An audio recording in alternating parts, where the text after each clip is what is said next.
কি রে, মন খারাপ নাকি? না না, ভাবি সাথে ঝামেলা টামেলা করিস নাকি? আর বলিসনি, প্রতিদিন এই একই ঝামেলা আমার আর ভালো লাগছে না। আরে মন খারাপ করিস নি, সব ঠিক হয়ে যাবে। আই লাভ ইউ জান। I love you two.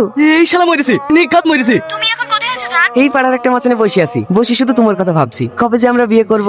শালা বিয়েটা কর, আইডিয়া পেয়ে যাবি। ওইরকম ভালোবাসা আমারও ছেলো। কিছু বললি রহন? না না, চালি যা। কি গো, তুমি এখানে দাঁড়িয়ে কেন? তুমি নাকি রাগ করে চলে গেলা, সেই জন্য আমি এখানে দাঁড়িয়ে আছি। তুমি কখন আসবে বলি? আরে পাগলি, রাগ করবে কেন? আমি একটু পাড়ার দিকে গেছিলাম। সত্যি তুমি রাগ করোনি তো? না না, চলো। তোমার মনে আছে তো? আজ কিন্তু মায়ের বাড়ি যাবো, একটু তাড়াতাড়ি চলে আসবা, আমি সেজে গুজে রেডি হয়ে থাকবো। আচ্ছা ঠিক আছে, তাড়াতাড়ি চলে আসবো। এই রোহন, আজকে তোদের দুজনকে গাড়ি লোড দিতে হবে। কেন সাহেব তো এখন আব্দুল, ওরা আসবে না? না, ওদের সব জ্বর এসছে, ফোন করেছিলাম বললে আসতে পারবে না, তোদেরকেই সব গাড়ি লোড দিতে হবে। বাবু, আজকে আমি শ্বশুর বাড়ি যাবো, একটু তাড়াতাড়ি ছুটি পেলে খুব ভালো হতো। না না, ওসব ছুটি ফুটি হবে না, গাড়িটা আজকে লোড করে পাঠাতে হবে।